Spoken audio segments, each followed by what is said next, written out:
Meu nome é Yogini Devakinath, eu sou do Brasil, da cidade de Santos, estado de São Paulo.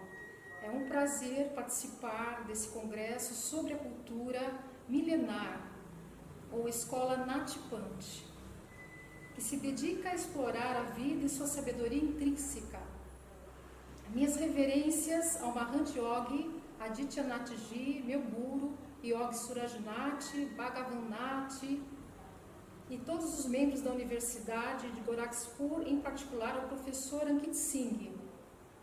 Bem, esse texto não é sobre os meus 6 anos como yogini, no Natipante e 28 anos como professora de yoga e práticas de yoga no Brasil, mas sobre o escopo da cultura da Escola Nat, sendo aberta à absorção e inclusão de muitos povos, castas, religiões e também sobre nós ocidentais, que seguimos os preciosos ensinamentos de Goraknath.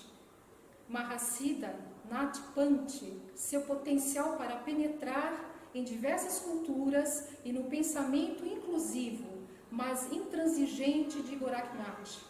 Vivemos em um momento urgente de entender as mentes dos mestres siddhas e entender por que seus ensinamentos atraíram pessoas de muitos lugares, nações diferentes, como abelhas no mel, ao mesmo espaço cultural e práticas de yoga. É importante explicar brevemente a trajetória de Goraknath, que muitos historiadores, baseados em materiais arqueológicos e textuais, relatam sua existência entre os séculos 9 e 12. Alguns falam no século 13, e sua peregrinação por montanhas e vales em várias regiões da Índia, Nepal, Sri Lanka, e sua conexão com muitos shaivas, tântricos, budistas e sufis, yogis na região da Bengala, Caxemira, Deccan, Maharashtra e etc. Uttar Pradesh, esse estado, cuja cidade de Gorakhpur nos lembra de seu nascimento, homenageia esse mestre Siddha, tendo sido visto aqui, como os Siddhas dizem, pela última vez, depois de sua longa vida e trabalho. Existem muitas lendas, mitos ou contos populares que falam da habilidade dos siddhis adquiridos pelo yogi Goraknath, que o colocam em vários lugares ao mesmo tempo, etc. Como seus ensinamentos influenciaram reis e pessoas comuns em sua trajetória de vida. Goraknath me parece ter sido um homem cuja mente viu além das formas humanas e das condições impostas pelo nascimento, pela sociedade, e isso se deve naturalmente ao fato de que tantos seguidores de diferentes religiões se tornaram seus discípulos e absorveram a cultura Nat em seu modo de vida naturalmente. Como entender a mente de um Siddha? É interessante que possamos entender o yoga das palavras de Goraknath. O yoga não é dividido em tipos como Hatha Yoga, Raja Yoga, etc. Não é para um sistema social ou religioso específico. O yoga definido, como diz Gorak, é de natureza não sectária, cheio de compaixão pela humanidade, é consciência pura, sem escolha, por isso é unificador psicologicamente, unidade para todos no fogo da observação, esvaziamento de dentro também. Portanto, é um dos ditos de Goraknath que revela o espírito universal de um Siddha. Yoga não é Varna, Yoga não é divisão, Yoga é meditação, Yoga é virtude, Yoga é compaixão. Goraknath. Assim, após essa definição, podemos deduzir o caráter universal dos dizeres de Goraknath. Yoga sem princípio nem fim, sempre pleno e cruzando o tempo, preservando sua essência indivisível. O corpo, no conhecimento dos natas yogis, é um micro-universo que está em transformação. Por isso o yoga pretende fortalecer esse instrumento para a sua consciência, para quebrar os padrões da cadeia limitadora da mente condicionada e da vida limitada, para desenvolver a autodisciplina e o estado de plena consciência na vida.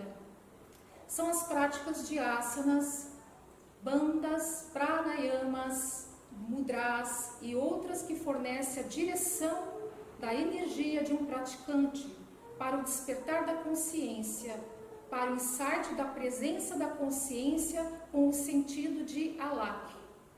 A compreensão do sentido de alak é o primeiro e último passo, pois o primeiro passo certo é em si mesmo um último passo, de certa forma, seja qual for a distância da jornada.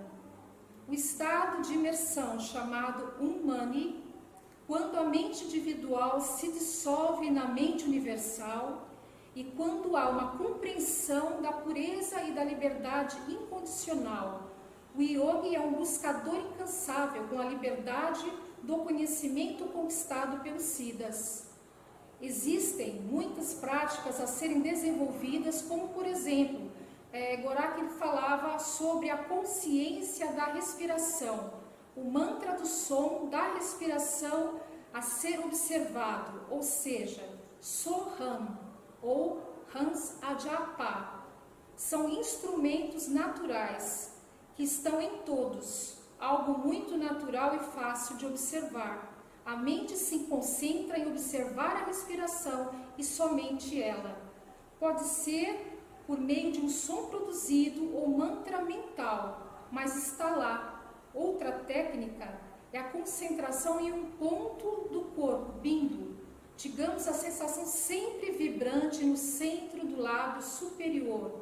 Quando sua atenção se volta para um único ponto, você experimenta uma concentração profunda que leva à meditação, ou um estado onde a mente diminui a quantidade de pensamentos e o espaço se torna perceptível de forma a neutralizar todas as tensões e lutas internas e cálculos mentais.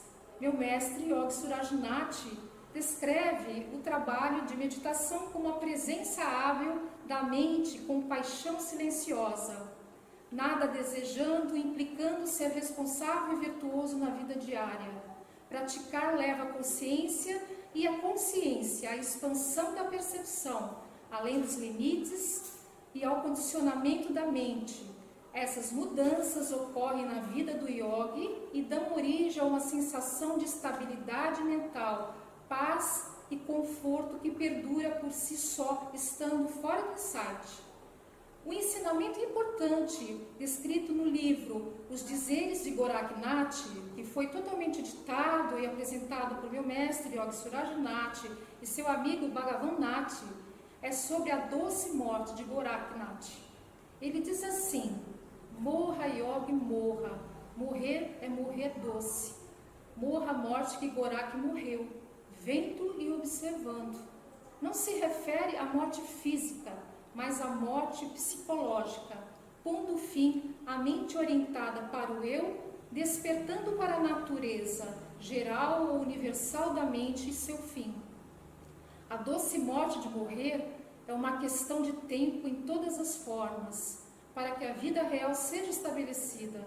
A morte ou a morte do iniciado Nati é o reconhecimento do ego morrendo e a sua periferia, o esvaziamento dos sanskaras ou raízes de dor e kleshas na vida diária.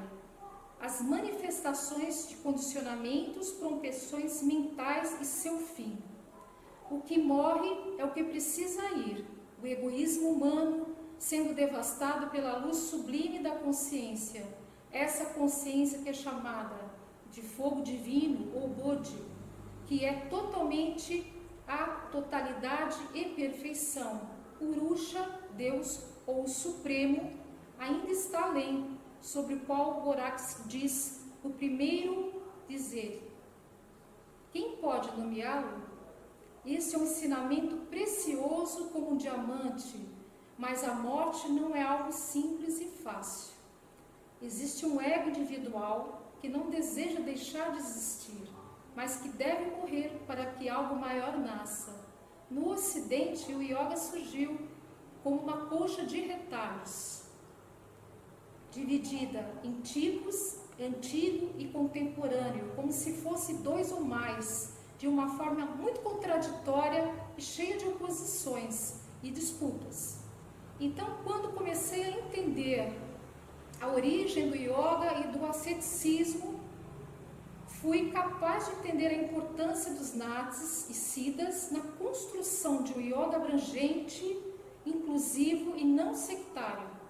Foi necessário entender o yoga e suas raízes e como ele influenciou muitas religiões e estilos de vida, e também foi influenciado pela cultura religiosa de cada lugar por onde se expandiu.